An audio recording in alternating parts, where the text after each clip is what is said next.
All right, we might get started. Well, welcome everybody, and thank you for joining us today. My name is Sharelle Jarius. I'm a senior manager here at RSM. I work within the risk advisory services, specializing in risk management as well as internal audit. I've also got Ben with me here today.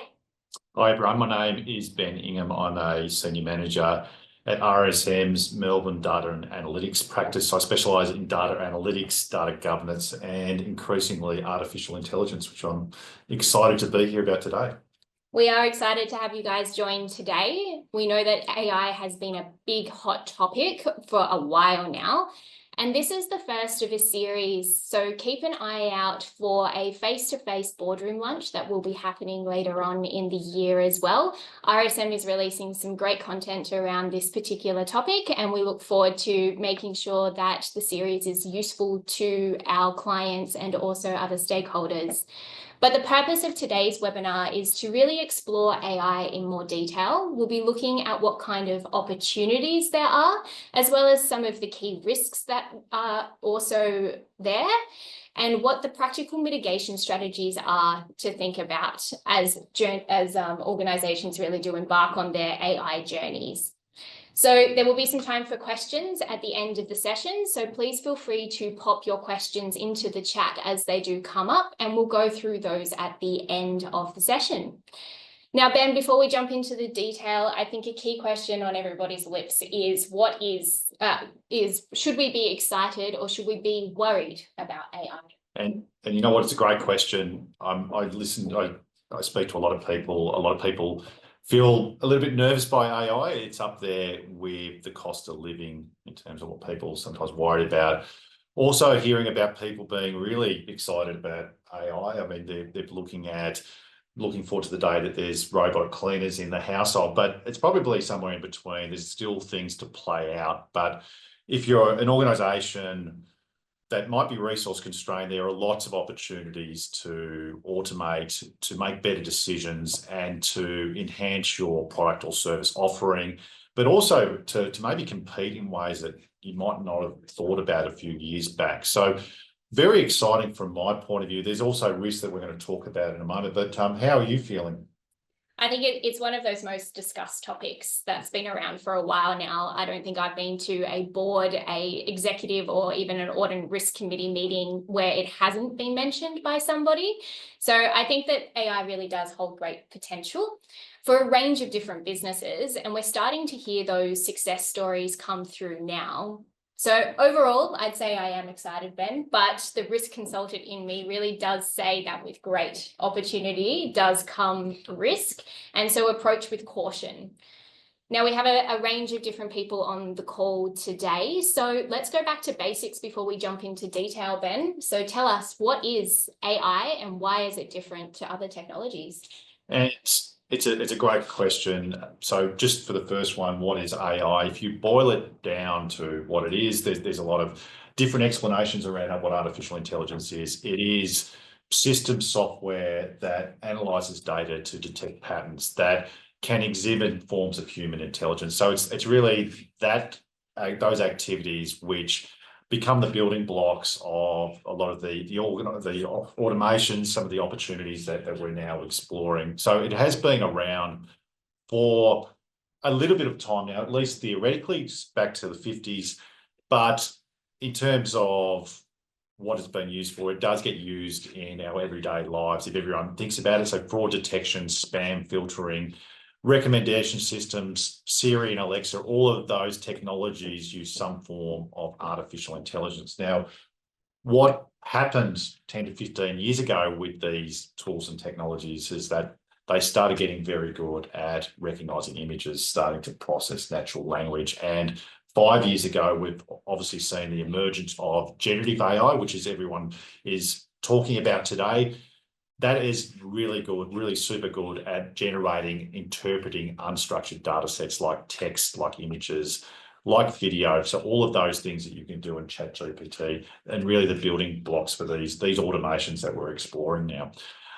In terms of why it's different, now, the way that I like to think about this is that we are now asking artificial intelligence tools to do historically what we've asked humans to do. And if we think about what we expect humans to be, is we're effectively asking them to be ethical and effective in whatever way we want to define that, which we won't get into. But that's part of what we're expecting artificial intelligence solutions to be as well. And it has spawned a lot of work in the field of responsible AI, which we'll touch on in a moment. But that's effectively why we're here to talk about artificial intelligence, that it's not your standard IT, it's very different in some ways. Yeah. So it sounds like it has definitely been around for quite a while now, and it's advanced a lot over those recent years too. So if I'm an organization, how can I benefit from AI, and what are those use cases we're starting to see?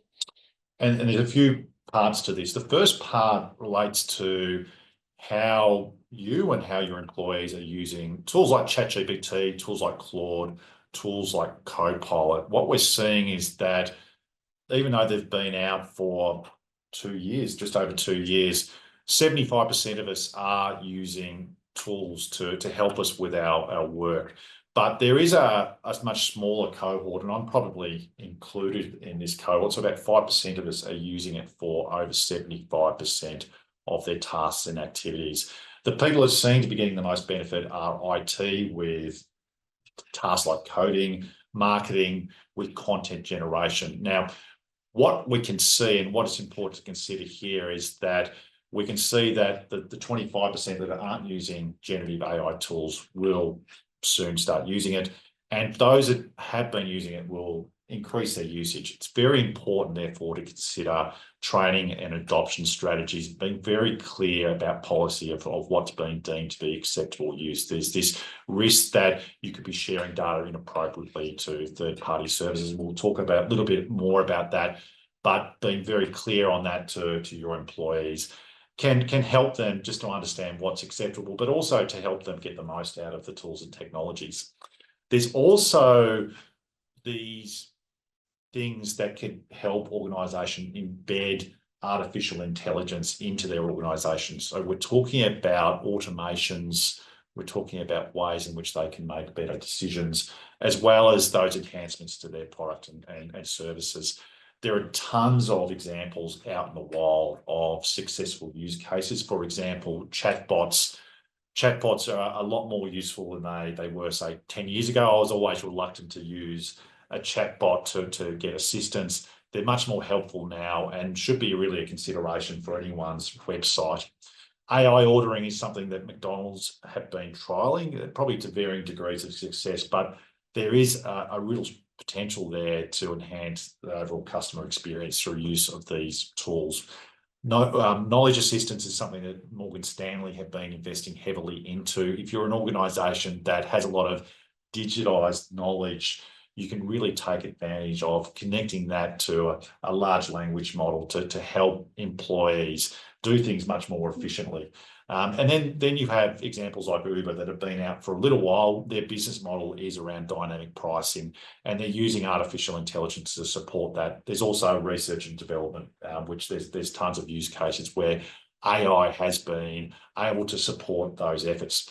So the answer to the question, what's right for me, can often depend. It can depend on your organisation. But what's important to understand is that there does need to be consideration around spending the right time on the right opportunities, not just spending time on AI to introduce AI for AI's sake. It comes back to having the proper governance processes in place, the right leadership to provide the right direction, and the correct prioritisation of those opportunities, those ideas that you're wanting to spend the most time on. There's also the typical choices of whether to select an off-the-shelf solution or to build your own. This is not just an AI-related matter, but there are lots of startups that have spawned up in the last 2 years that have developed niches into AI or specific AI types of solution. Very much worthwhile having a look into those to see if you can get benefits without necessarily spending the time and effort and the money.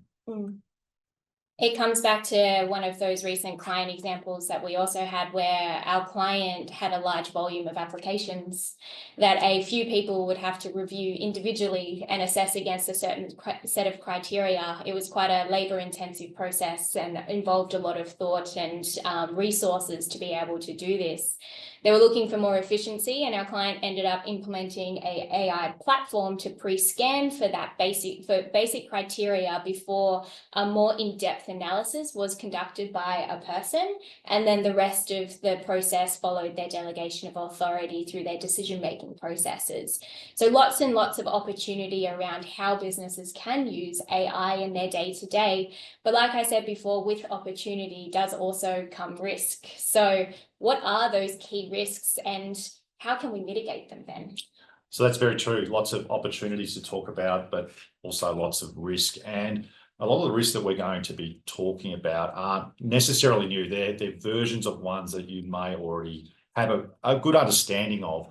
The first ones we might talk about, and you've got a couple to talk about after I talk about AI risks, but with respect to AI, the whole notion here is that you do need to be thinking about managing and monitoring artificial intelligence processes akin to the way in which you manage and monitor employees and your staff members. So that does mean that it's not necessarily a situation where you're setting and forgetting in terms of implementation. There does need to be ongoing monitoring. Now, there's some really good examples of AI being maybe not used correctly or mishandled. So bias is one example where there needs to be some consideration around whether or not you're unintentionally biasing a certain demographic over someone else. Amazon found this out a decade ago where they implemented an AI tool to do their CV scanning. It did lead to males getting employed over females, even though it wasn't designed to do any of that. So it's very important to think about the potential eventualities of a solution that you're implementing and having monitoring in place to really keep track of the way it's going.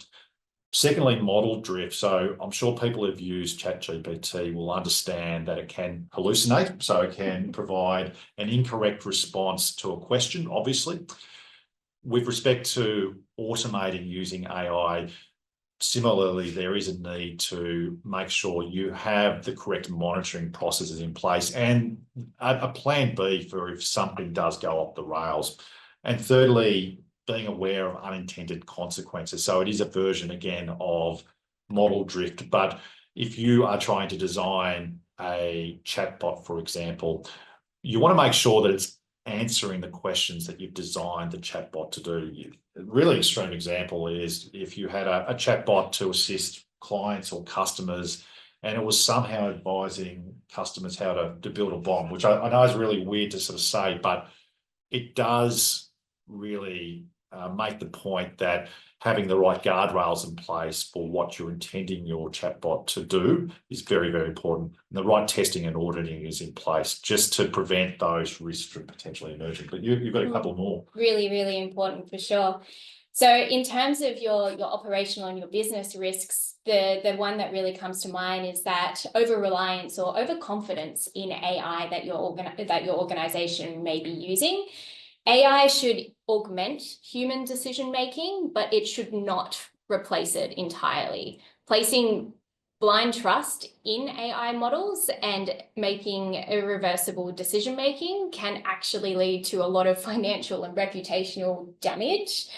And so it's really important to make sure that you don't lose the human element in critical decision-making and making sure that the right human can intervene in the AI where needed. The next one is around limited internal expertise and also leadership. So smaller businesses in particular may not have the in-house AI specialists available, which does increase the risk of poor implementation and oversight of AI initiatives. Making sure that your staff are educated on those AI risks, the limitations and the oversight responsibilities is really important, especially for any employees within your business that may be a little bit less tech savvy. The next one is around unfocused decision-making and poor strategic alignment as well. This is something that we do see quite commonly. So having good stakeholder consultation and engagement is an absolute must, making sure that you have the right people in the room to design and workshop how your organization can use AI, and to make sure that it's coming up with issues, that you clearly define what those problems are that it can fix and how the AI should work. This should be a collaborative exercise, and it may include people like your executives, your end users, technical teams, and also very importantly, legal and compliance expertise as well. And the other thing around this is making sure that you've got the governance and the oversight mechanisms in place, that you think about these from the start and that you stand them up. And this needs to be part of your decision-making process. Now, I read a very staggering stat the other day, Ben, which was around 75% of AI projects actually fail. And this does happen to a lot of different, because of a lot of different reasons, but most commonly we do see that these kind of projects fall over because of unrealistic expectations or unclear goals. The lack of buy-in from stakeholders, particularly across senior leadership levels, is a big one as well. The skills gaps, not having the right people to be able to help make those decisions. But your personal favourite as well, Ben, data issues. Data issues, yeah, and very interesting statistic about that 75%.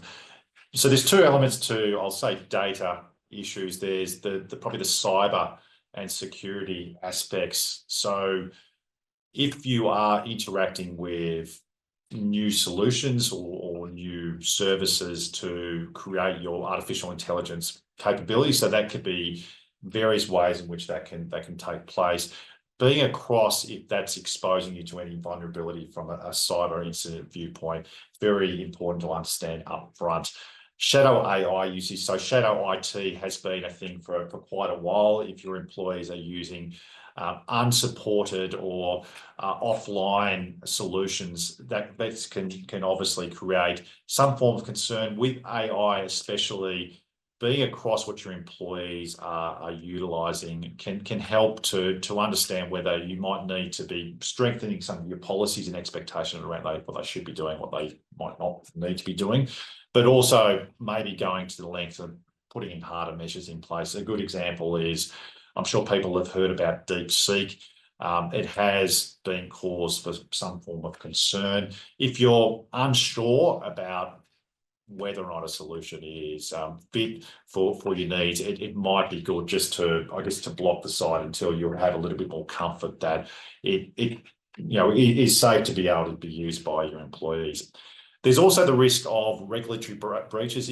This really comes back to data and what you're using to train your AI solutions. As I mentioned at the very start, these are models. This is data being trained on to produce, to recognise patterns, but very important from a number of different perspectives to understand whether you have the proper consent, the proper rights to be able to use the data for your AI solution. So that could be IP, it could be data relating to your customer. So getting the right advice can probably save a bit of heartache, especially if you need to spend a lot of time and effort only to find that there's some form of breach that might be taking place there.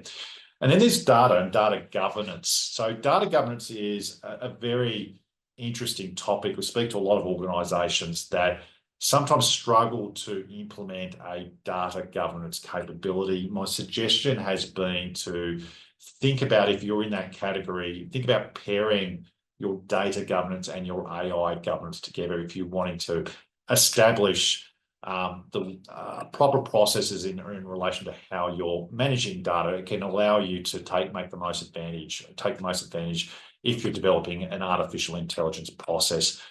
A couple of risks that relate to data governance in general is being unable to really analyse the data. It comes back to having proper, I guess, management and ownership processes in place.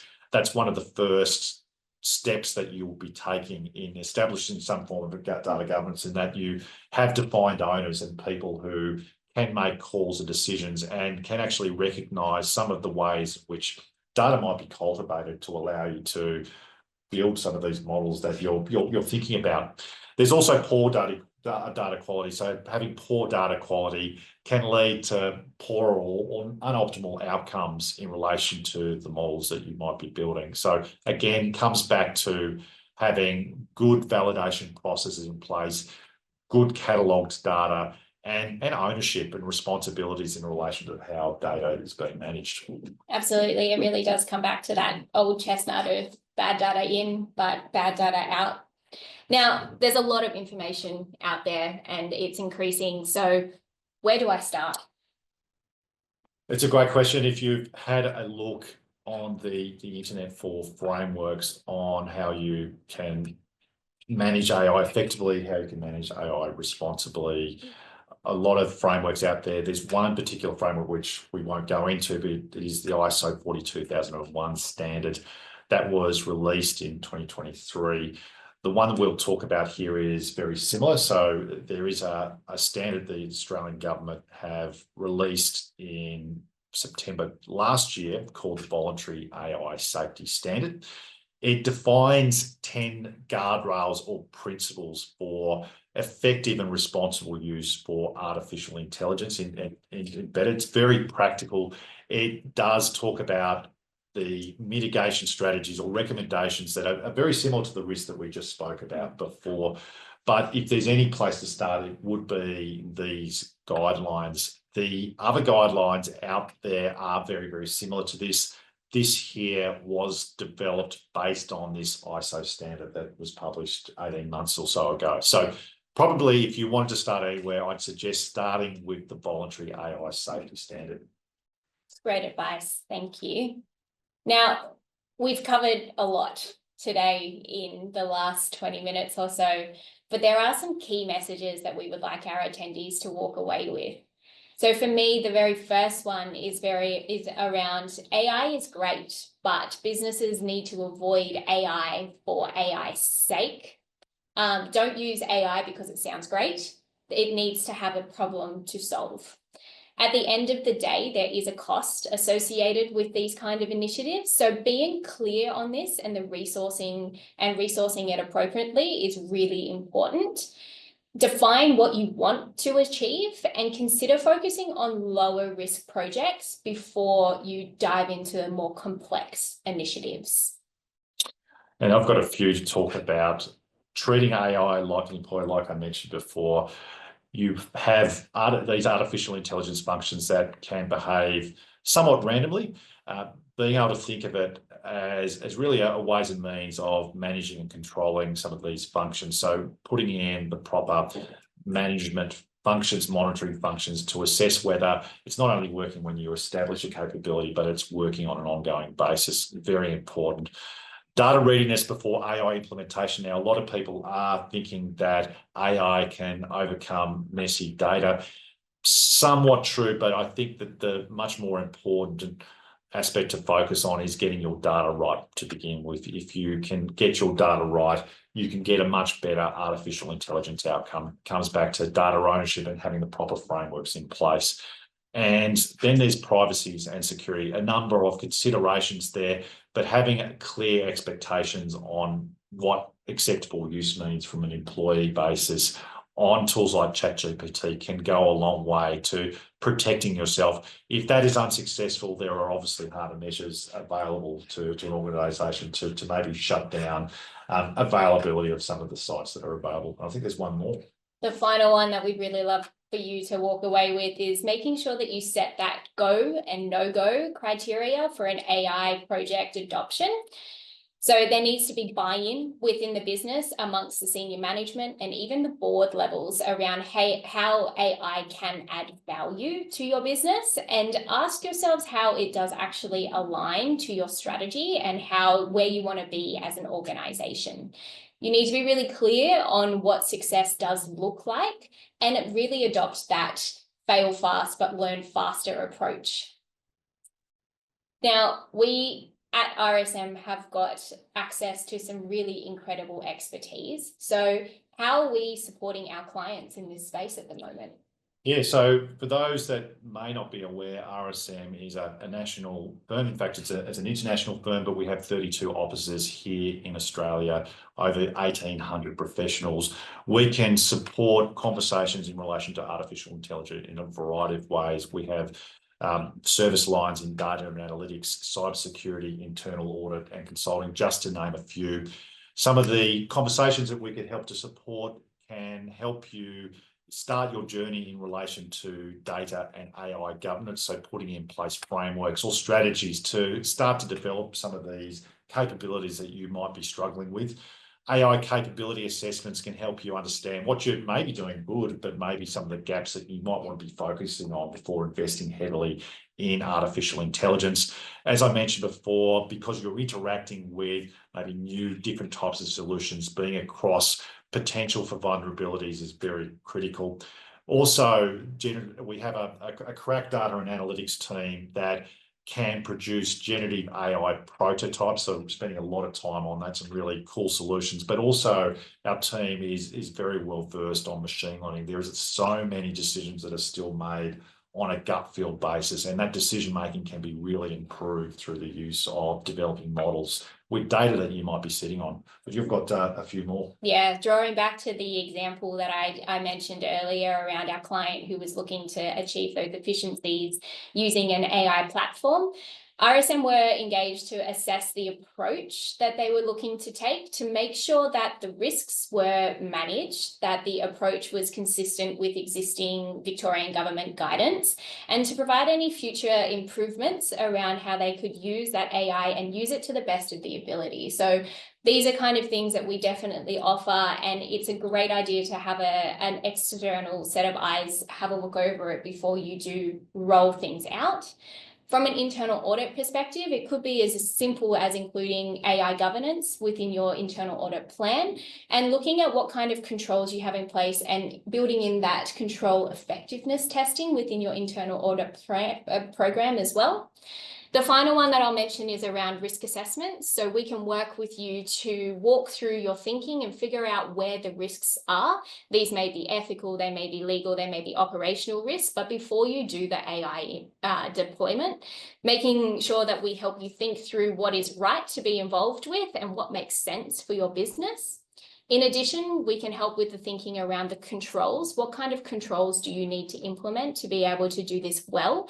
And what kind of testing needs to happen as part of that? And I think one of those key takeaways as well is a control that is not owned is not a control at all. So, but we've got one last thing to cover before we jump into some questions, Ben. We have. So as I mentioned, RSM it's an international firm, so it's a top 10 professional services firm. We have 65,000 professionals globally.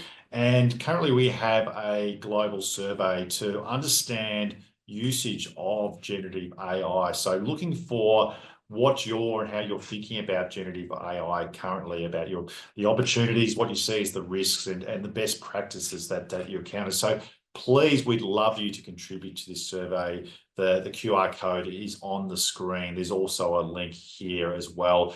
Please contribute. We'd love to hear about your current practices and what you're thinking about in relation to this new technology.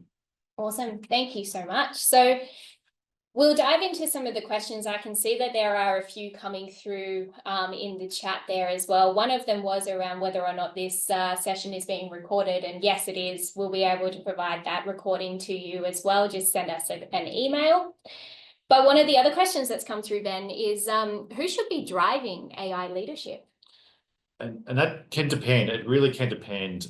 So often it is good to have, and this is probably the same with anything data related, to have a sponsor that is close to the business. But there's also the dynamic is there does need to be some form of technical ability, also technical understanding of some of the potential and some of the things that you might need to go with. If you have a product team involved within your organisation, it might be that team that would be best suited. So often product teams have an ear to what IT are doing as well as what the business are needing to do.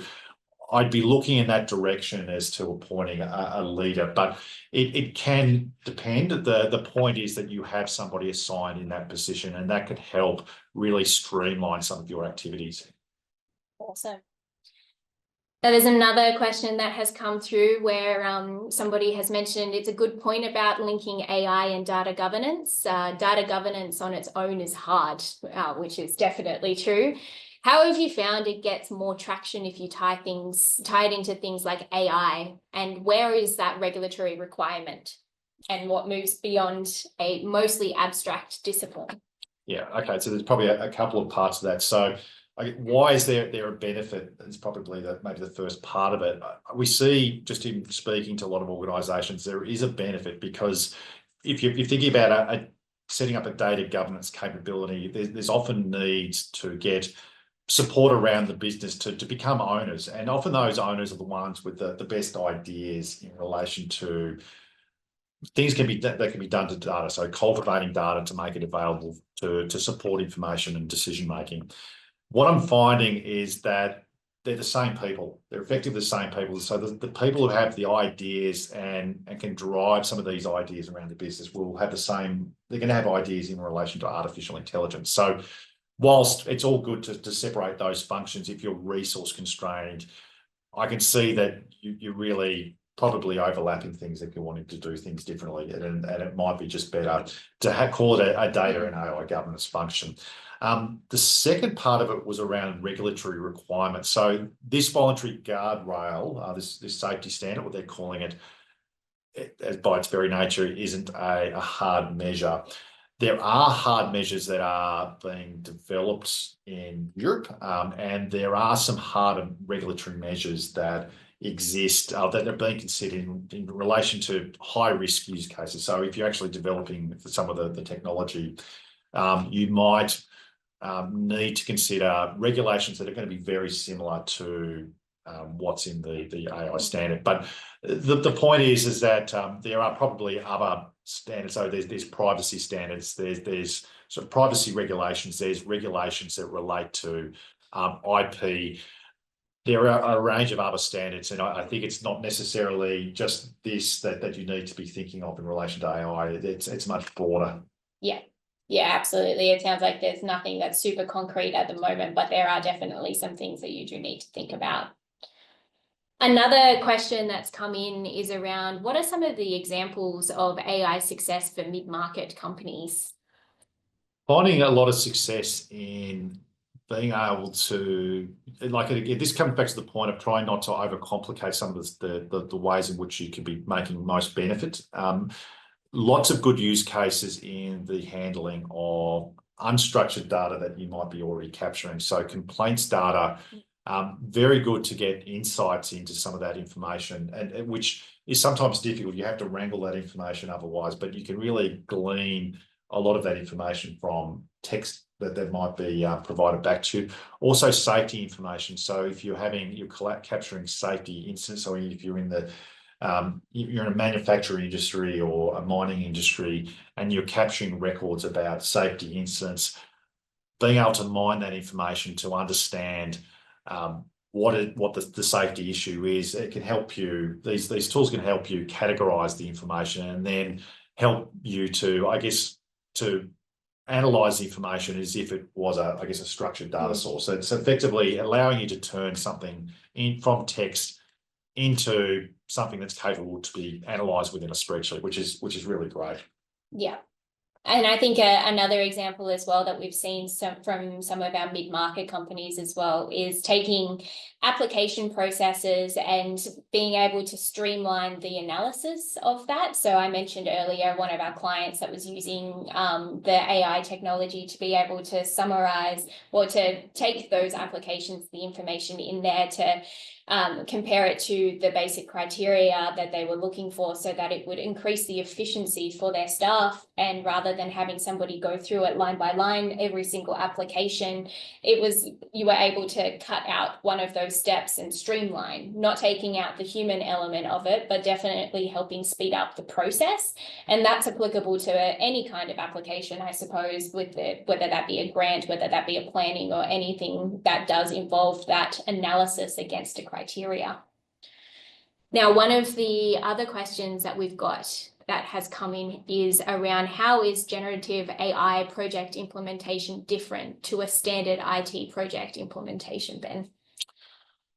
I think there's more moving parts, or there's different moving parts. So I think that how you would be implementing a project that related to AI, I think it will involve running along similar lines. I think that's definitely clear to me. I think a lot of the risk concerns that we've discussed in this particular presentation would be that there'll be areas that really probably need to be scrutinised more around the design effort. So the possibilities that, for example, your chatbot isn't doing the thing that you're wanting it to originally do. There are measures that can be put into place to prevent that type of activity from occurring.